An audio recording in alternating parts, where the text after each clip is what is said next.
So I'm Stacey Denyer. I've just completed 18.5 years service in the Royal Air Force. Prior to that, I was an Army Cadet in Sussex Army Cadet Force as a teenager. I got medically discharged from the Air Force in the summer this year and ended up working at the Royal British Legion, working as an Equality, Diversity and Inclusion Officer. So I joined the Army Cadet Force aged 13. Absolutely loved it from the first time I got there. And it was something that from a kind of quite, not quiet, but underconfident teenager, it transformed me into having confidence, having discipline, being able to stick to a timetable and having a little bit of leadership and authority. As I got promoted through the ranks, I got to rank as sergeant in my time in the cadets.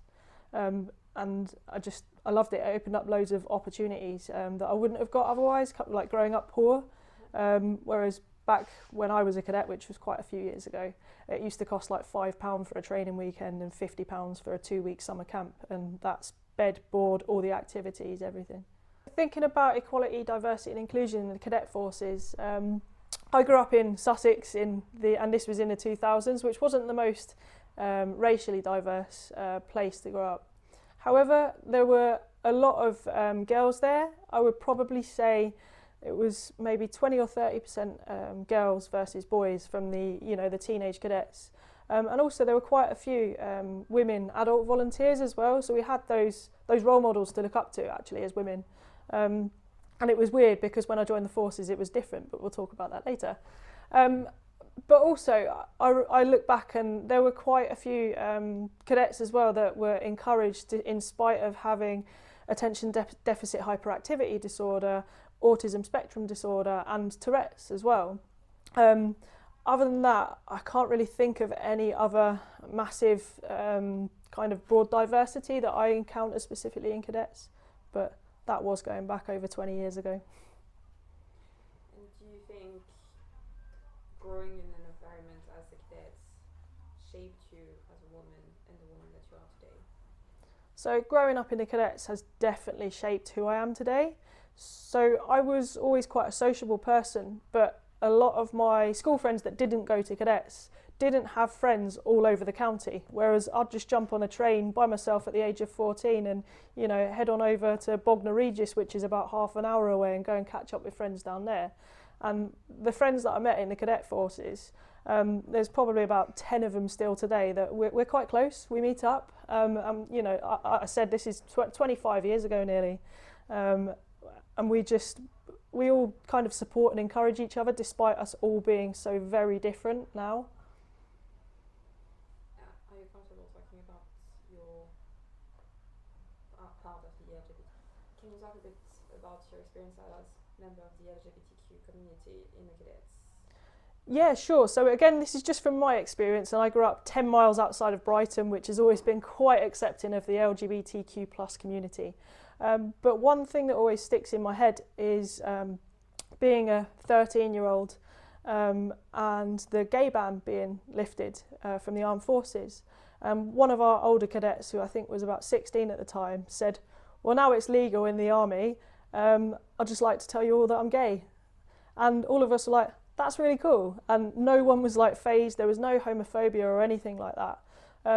I don't know whether it's the same across the whole country, and like I said, I don't know whether it's just because I'm from Brighton, but you could tell then, and then as I was kind of coming to terms with my sexuality throughout my teenage years, I was supported. I could go to fellow cadets or I could go to adult instructors and say, I'm having this issue with my girlfriend, and no one really bat an eyelid about it, so it just made you feel totally accepted. And supported a little? Yeah, definitely supported, yeah, 100%. There was never any homophobia whatsoever. And you feel is it still the case today, from what you can see in the Cadet Forces movement? I believe so. I mean, I'd certainly like to think so. Even though it was liberal Sussex back in the day, 25 years later, I'd like to think in this day and age that people are more accepting.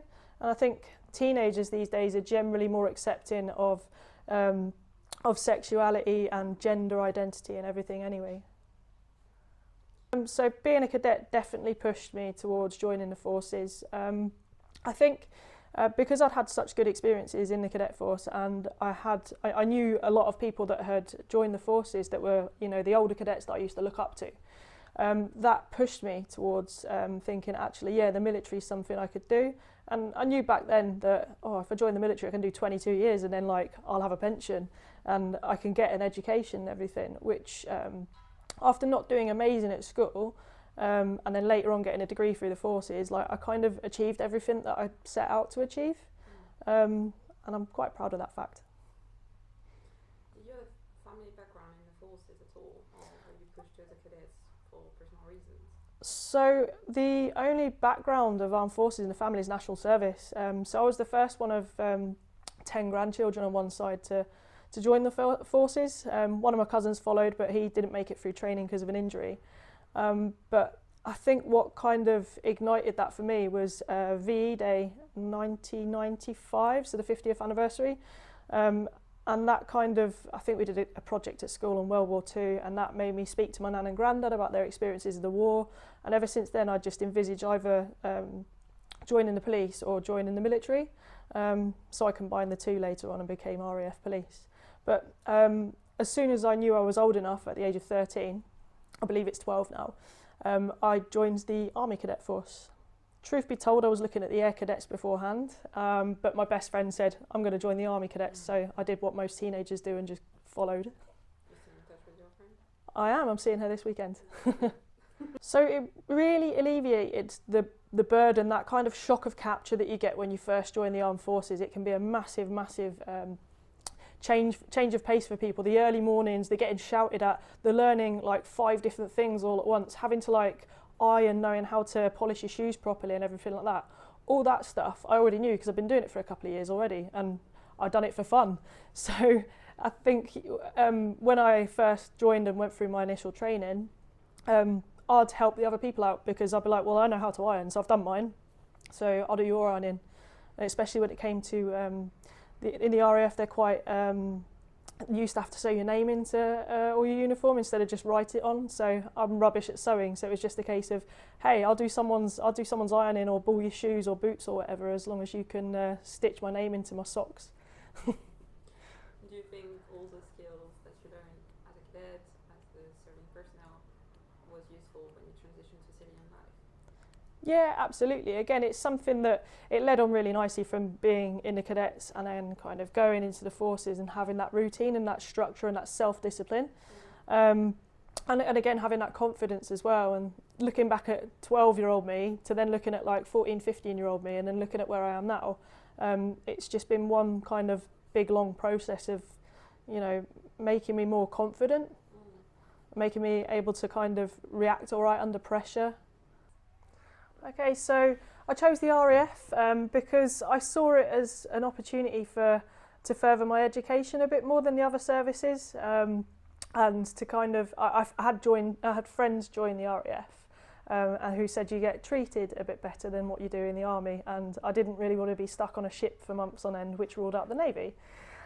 So I joined at the age of 18, and because I had in my head as a kid I either wanted to be military or police, I chose to join the RAF police. So I did my basic training through RAF Halton, then I did 6 months police training again at RAF Halton, and then my first posting was RAF Bryce Norton, doing general police duties and air transport security. So I did about 18 months there, then I moved on to Cyprus for 3 years, worst 3 years of my career. No, that was it was really good. So in Cyprus I worked at Cyprus Joint Police Unit, so we were mixed in with the Army and Navy Police as well, and that really taught me how to deal with drunk people, drunken idiots. Whilst I was in Cyprus I deployed to Iraq twice on force protection duties. From Cyprus I got promoted to substantive corporal because all RAF police get acting corporal straight out of training because you need to have rank to arrest. And so on promotion I went to the military police training school down at MOD Southwick Park in Portsmouth. I was an instructor for 2 years there. I taught everything from legislation to personal safety training, so defensive tactics, bat and handcuff, all that kind of thing. I was a drill instructor as well, and as one of the very few females on the RAF side of the training team, I was quite often on exercise as welfare just to make sure that the women recruits had a female there as well. After a couple of years down there, I went to the Tactical Police Squadron at RAF Henlow. From there, I was on high readiness to move most of the time. I got to go on a lot of short notice deployments, short notice kind of trips away, guarding contentious freight, processing passengers coming back from flights all over the world. I deployed to Afghanistan whilst I was there. And also I had a couple of other jobs still whilst in the Tactical Police Squadron. One was as a reservist instructor. So I used to teach phase 1, phase 2 and phase 3 training. And then the other one was as teaching pre-deployment training for Operation Herrick, so Afghanistan again. And that was for I was teaching people up to the rank of squadron leader, and I was just a corporal myself at the time. From there I got promoted to sergeant and I went into counterintelligence at RAF Holton, and I spent 3 years wearing civilian clothing, and I did a lot of investigations, security investigations. A lot of it was to do with counter-espionage and making sure people were trustworthy enough to continue keeping their vetting. And I also deployed on the counterintelligence field team whilst there out in the Middle East, so predominantly based out of the United Arab Emirates, but moving around a bit to Qatar and Oman as well. After that, I decided I want to take a little bit of a change, and I thought, do you know what, I want to go outside of my primary duties as police and counterintelligence, and I went to the careers office in London, which was amazing. It was a breath of fresh air, kind of being able to share the really good experiences that I had in the military with young, willing people that really wanted to join the forces. After 3 years there, I ended up going to Northwood headquarters, back doing protective security and counterintelligence again. From there, I thought, actually, I like being out of trade, and I was really passionate about diversity and inclusion, especially having had a flare-up of my multiple sclerosis in that time. It pushed me towards going for the diversity and inclusion team at Air Command at RAF High Wycombe. And I managed to get promoted to flight sergeant whilst there, but 3 months later, had a medical board and was found unfit for further service.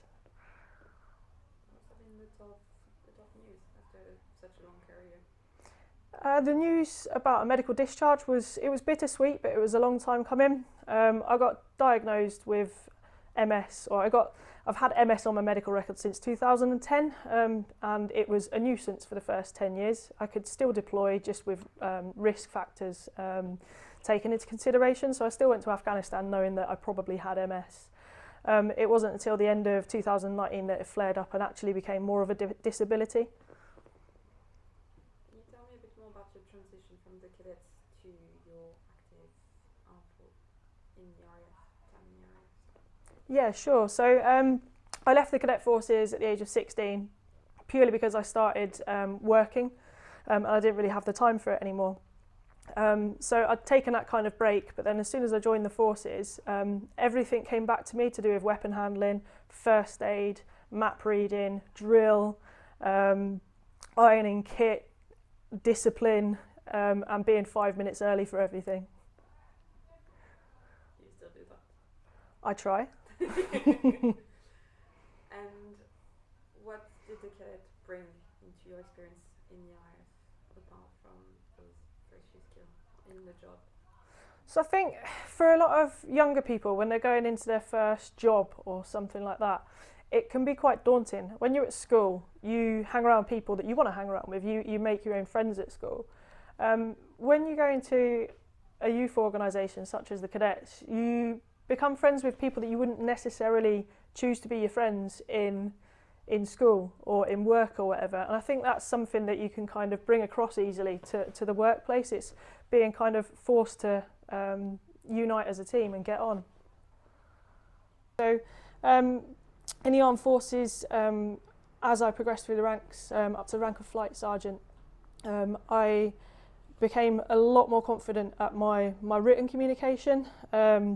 I joined the RAF Disability and Carers Network as a committee member, and I was the communications lead, and that really kind of helped with all my written communication. And that's something I have to do daily in the Royal British Legion as well. So if you had to put yourself in an employer position, what do you think the cadets and the Cadet Forces as a volunteer brings to employers? So it means that people are used to change, because things change all the time. We know that it can be quite hard to get people to buy into change. We know that people can react well under pressure. Even as a Cadet Force adult volunteer, that you're in charge of loads of kids that, you know, you've got to look out for their well-being and their safeguarding and everything like that. So as well as trying to kind of run whatever program you're running, you've got to look after the welfare of the cadets.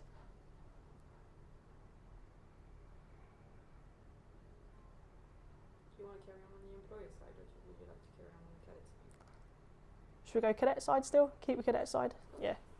So how can employers support the cadet movements on a daily basis? So for employers to support, so my transition to Civvy Street, as we call it, so from the October when I had a medical board until the June, I was on basically a lot of leave and courses. Now, because I was medically discharged, I got some additional courses offered to me, such as the Recovery Transition Workshop, or Recovery Transition course, down at Tedworth House, which was really, really good. And we got a lot more than what I would have got if I'd have just left of my own accord or at the end of my engagement. So we had people from Royal British Legion Institutes come down and do vocational assessments. We had kind of loads of external people from Vodafone and Amazon come down, and they just recognised that we're a talent pool. It's a real grey area as to what defines a veteran, because if you've had someone that was willing to sign up and fight for Queen and Country, King and Country, and they've got to their first day of training and had a medical and then been found not suitable for whatever reason because the pre-medical checks have failed them, then actually I think they'd probably deserve that status. Whereas if you get someone that turns up and says, actually no, I don't like it, and goes, they don't necessarily. However, RBL will support anyone that has had that one day of service.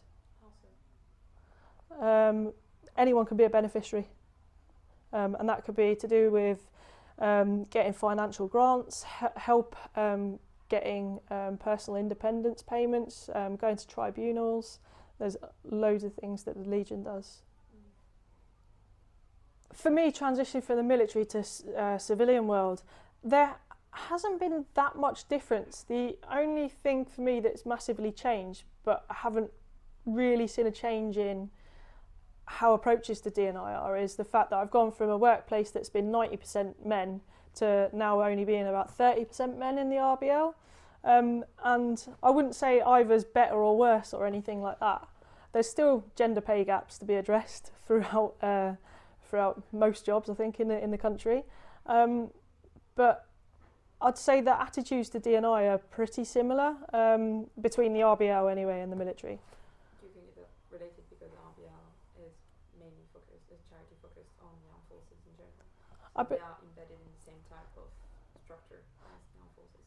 I believe, that the RBL it's got a similar demographic to the armed forces, or at least it wants a similar demographic to the armed forces, but also to the wider society which we reflect, which isn't reflected. The armed forces isn't quite reflective of that. But I don't know what else I was going to say. So what lessons in regards of ED&I can RBL teach other military charities, for example? One of the biggest things is in campaigns and anything to do with media is showcasing your diversity. And it's that whole thing of if you can see it, you can be it. And I know, having had conversations with a lot of other women veterans, the general feeling is that we're underrepresented. All the support kind of seems to be geared towards men. And again, on the disabilities front, a lot of the support seems to be geared towards post-traumatic stress disorder, and which again tends to be a lot of men. Now, of course, obviously the military is mainly men, but I know a lot of women veterans don't feel heard. Now, an example of this is it was my first Remembrance Day as a veteran this year, and I was waiting for it, and it happened. Someone asked me if they were my husband's medals, so I turned around and said, one, I've got a wife, and two, no, they're mine. When they're worn on the left-hand side, they're the person that's wearing it. So it's being able to change that narrative of what a veteran looks like. Again, having spoken to other veterans that are on the younger side, they feel that their service isn't as appreciated as, you know, the World War II veterans, which you know, they're a dwindling population now. So thinking about things like remembrance, it's trying to change that narrative on, actually we're remembering a lot of younger people now. It's not like it was when, you know, when I was a child back in the 90s and the noughties, and, you know, celebrating the World War II veterans and the Falklands veterans. You know, you've got a whole demographic of people that have been to Iraq and Afghanistan over the last 20 years that we need to advocate for them. Do you self-identify as a veteran? For example, when you explain your status right now, do you say, oh, I'm a veteran, or do you say I'm ex-RAF? I don't like saying I'm ex-RAF. I like the word veteran, and I know it's a topic to be debated, but I do like the word veteran. I'm passionate about changing that representation of what a veteran looks like. Can you define a veteran in your own word? What is a veteran for you? So a veteran for me, and again the definition of veteran is anyone that served at least one day's service in His Majesty's Armed Forces. So diversity and inclusion has always been really important to me. So I've identified as either lesbian or bi since the age of about 15 anyway. Obviously being a woman in the military, which is predominantly a man's world, you're a minority. I grew up poor/working class, and I acquired a disability later on in life. So it's always been something that's that I've been passionate about. Now, on the LGBTQ plus side of things, I never felt the need to kind of join any networks or anything until I went to RAF Halton doing counterintelligence, but that's where the RAF's basic training is. And I decided to become an LGBTQ plus unit rep purely because I know in such kind of big transitional changes in people's lives is when they can quite often discover or feel more comfortable in disclosing their sexual orientation. So I wanted to be that person separate from the chain of command for the recruits that were just joining to be able to come to and get advice or just be a sounding board for. So I did that for a couple of years while I was at RAF Halton. Whilst I was at RAF Halton as well, it was probably the first time that I'd encountered sexism in my career, and that really made me want to do things. It made me want to change things and make things better. So I did my Defence Diversity and Inclusion Advisor course in 2015, and that meant that I could kind of help the lead Diversity and Inclusion Advisor and deliver diversity and inclusion training, and again just be a focal point for advice on all things D&I. Then with my flare up of multiple sclerosis at the end of 2019, I eventually was brave enough to share my story on DefNet, and I got a lot of people reach out and say, oh, I've been in a similar situation, and that made me sort out my own kind of personal network of people to chat to about all things disability, I mean specifically MS. Then that kind of spurred me on to get involved with the RAF Disability and Carers Network when that finally took off. And because I know a lot of different people and I've got a lot of reach from my own personal networks, that's why I decided that the role of communications lead would be something that I would apply for, and that was something that I was given, and it was something that I really enjoyed doing. Even though it was only a secondary duty, I feel like I've added a lot of benefit to the RAF and to people that are wounded, injured and sick, or in fact personnel on recovery duty as it's called now, and just knowing that people have that support network.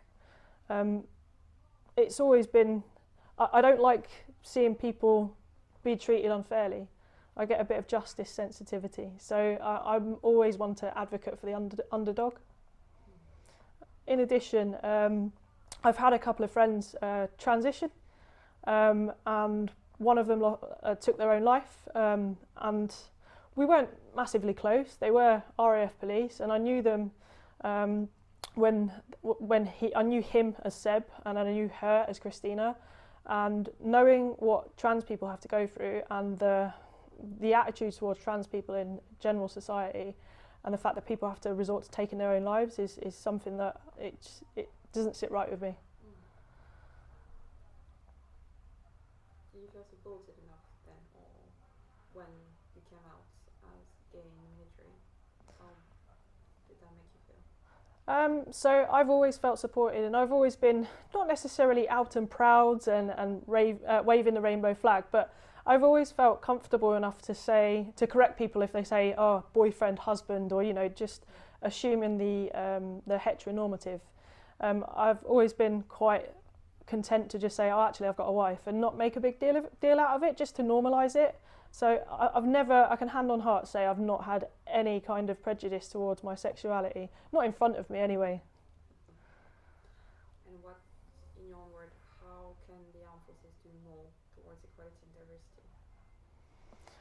diversity? So they're making small steps, and we had the Wigston report from Air Chief Marshal Mike Wigston, and we had the House of Commons Defence Committee report from Sarah Atherton MP.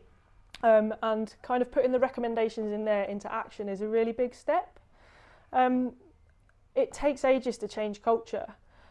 So initially joining up in 2004 to it now being 2023, there's been a lot that's changed, and it has changed for the better. But we still have a lot more to go. But it's not going to happen overnight. It's just going to be a slow, continual change. We are a lot better with our women in service. You know, we are giving people body armour that actually fits them, and that was something that I had in Iraq. I had body armour that was about 3 sizes too big, and it was obviously a bloke's fit, and it was uncomfortable and not great. But it's going to take ages, but we are making slow steps towards it. If you had a magic wand in that area, what would you like to see happen in the next few years? So one of the biggest things for me is the micro behaviours or microaggressions. And again, it wasn't something I saw until later on in my career, and it was going to meetings and people assuming that because I'm the woman I'll be taking notes, or I'm not the specialist, even though I was sat next to my male colleague who was the same rank, a lower rank or whatever. If it was a male asking a question, they'd default to him, and fortunately, I had an ally in my colleague, and he would be, well, actually, Stacey's the expert in this, so she'll answer that. But we need a lot more encouragement on allyship and micro-behaviours. More cultural. Yes. Independence in the armed forces in general. Yeah, it's just a big cultural shift and just allyship. And I was literally chatting the other day to a military spouse, and she said, whilst out with her partner's friends, who are all men of a certain cap badge, she said the kind of comments they were coming out with are really derogatory to women, and she felt uncomfortable, and stuff like that really shouldn't be happening.